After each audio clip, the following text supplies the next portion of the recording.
water sign, Cancer, Pisces, and Scorpio. Kumusta po kayo guys? Okay, so water sign, maraming salamat po sa walang sawang pagsubaybay sa ating mga reading. And kung kayo ay bago pa lang sa ating channel, mag-subscribe na po kayo guys. And i-click po na rin yung ating notification bell para lagi po kayo guys updated sa ating mga bagong upload. So, tignan natin, water sign na ba ang inyong gabay? So guys, bago tayo mag-start, no, sa mga nagtatanong kung paano magpa-private reading, ay nasa description box po yung ating link kung paano nyo ako guys i-message. Kung hindi nyo guys mahanap ay pwede nyo ako guys i-direct message sa akin pong Facebook, Jade Tarot. Ayan. So, ayan, tignan natin guys ano bang inyong gabay. Sa mga naghahanap pala guys ng collective reading, and Fika card ay ina-upload po natin yan sa The Lovers. Pwede nyo ako guys panoorin doon sa kabilang channel. Okay. Tingnan natin guys. Gabay po ni water sign, Cancer, Pisces, and Scorpio.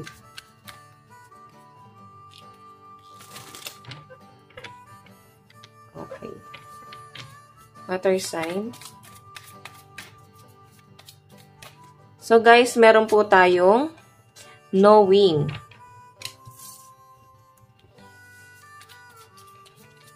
Meron kang inaalam, pilit na inaalam, or meron kang ini-stalk.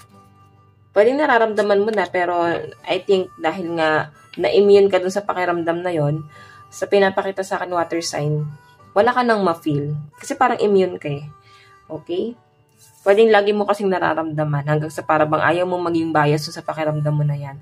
44, loyalty. So, ang lucky number mo is 28, 44, and 43. So, warrior. May nakikita akong ano dito, guys. Parang feeling mo lumalaban ka mag-isa. Yung tipong kahit may ka-partner ka naman, may kapareha ka naman, napapansin mo na parang hindi kayo nagkakasundo. Parang against kayo sa isa't isa. Parang napapansin mo naman na kahit pa paano nagpo-provide ka naman, may binibigay ka naman na sapat para sa kanya, pero parang feeling niya guys, hindi yun sapat eh. Kulang pa rin. Hindi siya guys, thankful, parang napaka-ungrateful nitong taong to guys. Okay, ganun yung feeling. So, knowing, loyalty, and warrior. So, I think nakikita mo tong person mo na someone na loyal naman. Kasi wala ka naman nakitang ibang dahilan kung bakit nagkaroon ng conflict sa inyong dalawa. Kasi, parang may iba ka lang nasi-sense. Yun nga rin yung inaalam mo. Okay, may nakikita ko dito guys,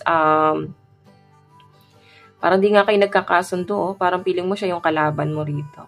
So, may pag-explore na ginagawa yung mga water signs. So, I think, kung ano man itong pag-explore na ginagawa mo sa sarili mo, parang masaya ka doon.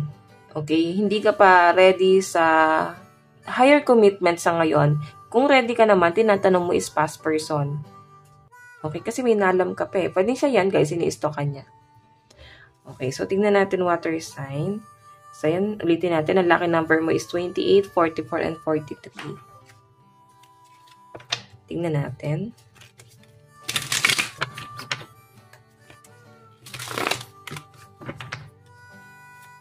Water sign.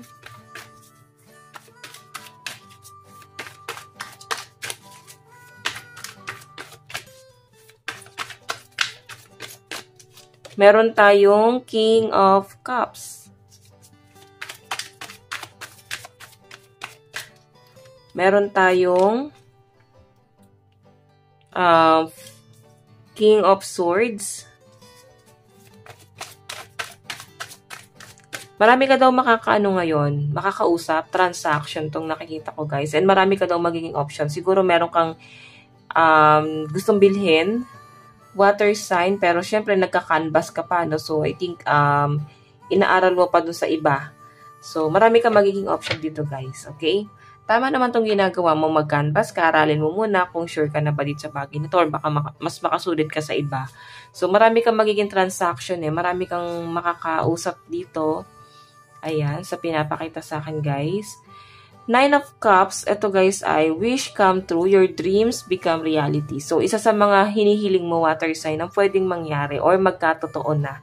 May nakikita ko dito guys sa sakyan. So, I think iba sa inyo nagpaplano bumili ng sakyan or something na property. Ang conflict lang dito guys, kung paano nyo ito hulugan monthly. Or ikaw, kung may pera ka, ay pwedeng hulugan mo siya ng cash na, di ba? Kung kaya naman, why not? So, yan yung nakikita ko rito, guys. Okay? Nine of Cups. Wish card yan, guys. Napakaganda. Kaya siguro may pagka-canvas ka rito. So, tama yung ginagawa mo. Mag-explore ka muna, no? Aralin mo muna yung sa iba. Okay? Pero, syempre, dapat, meron kang, alam mo na yan, di ba? Dapat meron ka pa rin contact dun sa kabila para kung sakaling hindi sulit dito sa kabila, ayan, meron doon sa kabila. So, eto guys yung overall energy mo ngayon. Marami ka daw makaka-transaction ngayong araw. Okay, so tignan natin guys pagdating naman sa love life mo. Okay, pagdating sa love life.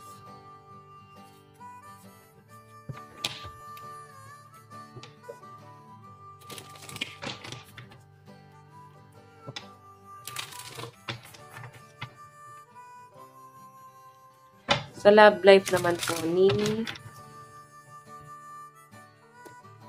water sign.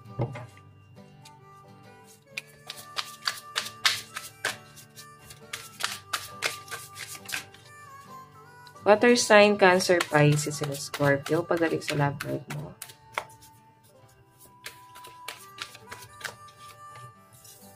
The Hierophant.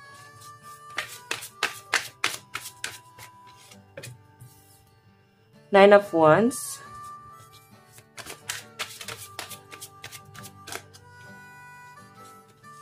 Okay, so yun din nakita, nakuha natin yung nag-flip.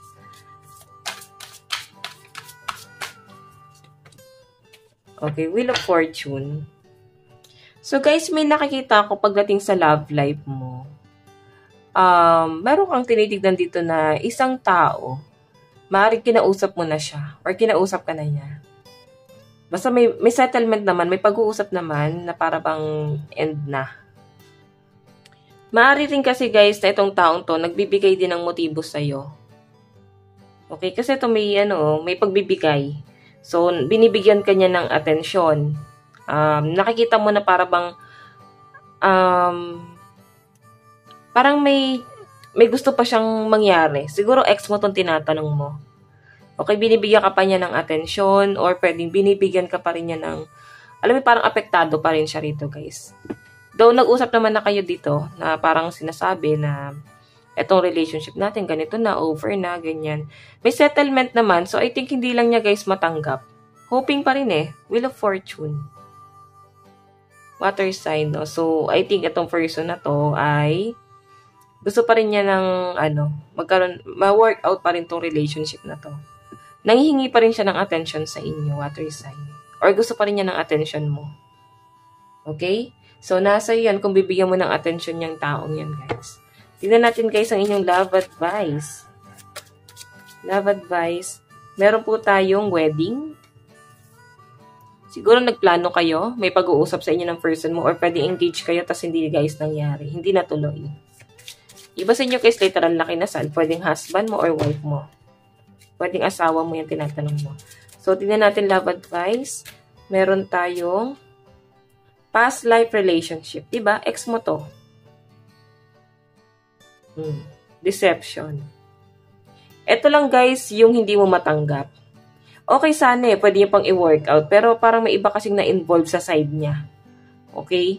Para bang may iba nang humahad lang dito sa relationship na to. Yun yung pwedeng nagiging dahilan kung ba't parang ayaw mo na rin tanggapin. Kahit nag-uusap kayong dalawa. Okay, kaya ikaw ang nangyayari dito, water sign, meron kang ibang ina-entertain. May iba kang nakakausap. Okay, parang gusto mo na nga lang din mag-explore. So, tingnan natin water sign, ang inyong advice ngayon. Advice po ni water sign. So guys, meron tayong shine, new moon in Leo.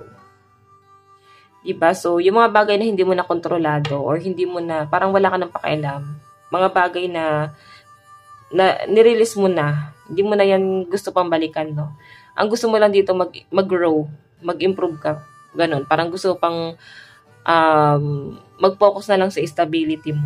So, sa love life mo, water sign, I think, hindi ka na masyadong, focus dito. Kasi ang gusto mo na lang dito, ayan, 9 of Wands, mag-build ng foundation or bumuo ng isang malaking, parang stability para sa'yo. Okay, kasi pagbabago na lang pagbabago na lang yung gusto mo rito. Or meron kang gustong mangyari sa kanya na baguhin niya. Okay, so water sign, ito lang naman ang inyong reading. Hanggang sa muli, God bless and love you all. Thank you.